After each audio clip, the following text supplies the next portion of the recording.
To replace your tube, you'll need a 3mm Allen key, a flathead screwdriver, and a Phillips head screwdriver. If you haven't already removed your tube, please refer to our tube removal video for Gen 5 to get you further along. If you have, please note that our side panel doors and the back lid where the tube rests has already been taken off and released. This just makes it easier for replacement of your new tube.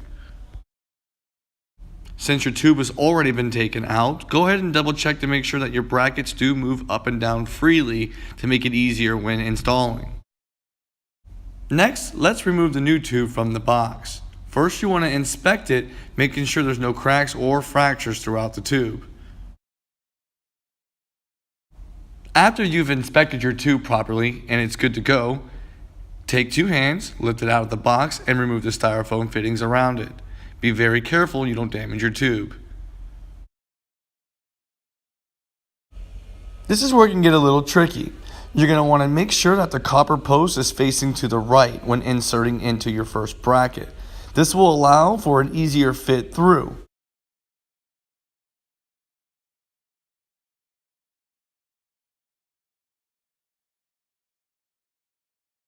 So again, from the rear, make sure you have two hands firmly on it.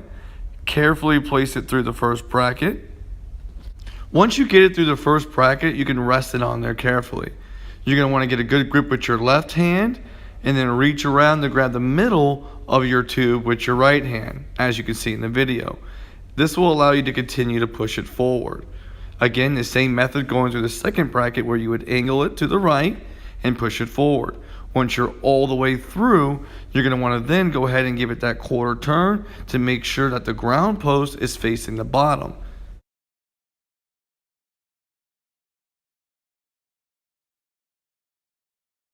Directly in front of your laser head will be what we call a beam combiner lens.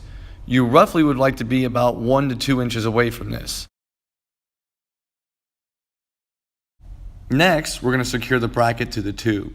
Again, you won't need much force for this, as we're simply going to place our hands on top and press gently down, getting into a secure location on top.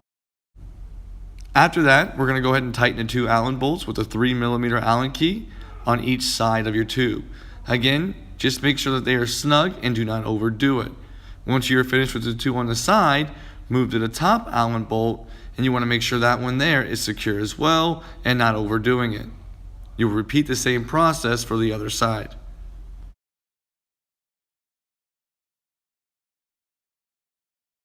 As you did on the opposite side, tighten down the two Allen bolts on the side, following with the one on top. This will securely lock your tube into place.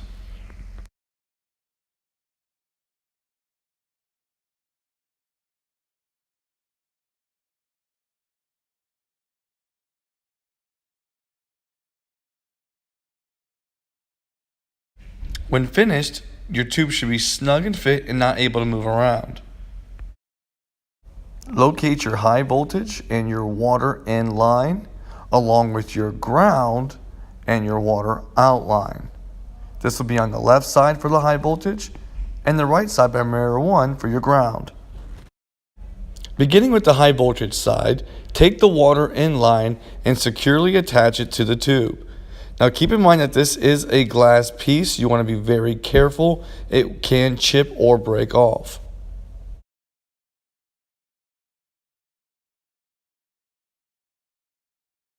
Next, grab your small flathead screwdriver. We're going to use this to attach the high voltage cable to your tube. You're going to want to be extra careful as you don't want to cause any damage to the glass nipple or the copper post coming up. The copper piece on the high voltage cable has a hole on it. Simply take that, slide it over the post, and slide it down. Take your flathead screwdriver and gently tighten it in. You don't want to overdo it or cause any pressure, as you will chip away that glass. After you've tightened it down, go ahead and grab it and see if you can slide it up. If it stays firmly on there, your connection is good to go. We can then move on to adding the silicone sleeve. When placing your silicone sleeve over the high voltage side of your tube, you're going to want to be careful that we don't cause any damage as well. Carefully space it out and slide it over, resting it on top of your high voltage cable and the tube. We're going to repeat the same process on the opposite side where the ground connects. First, you're going to grab your water out hose and connect it to your tube.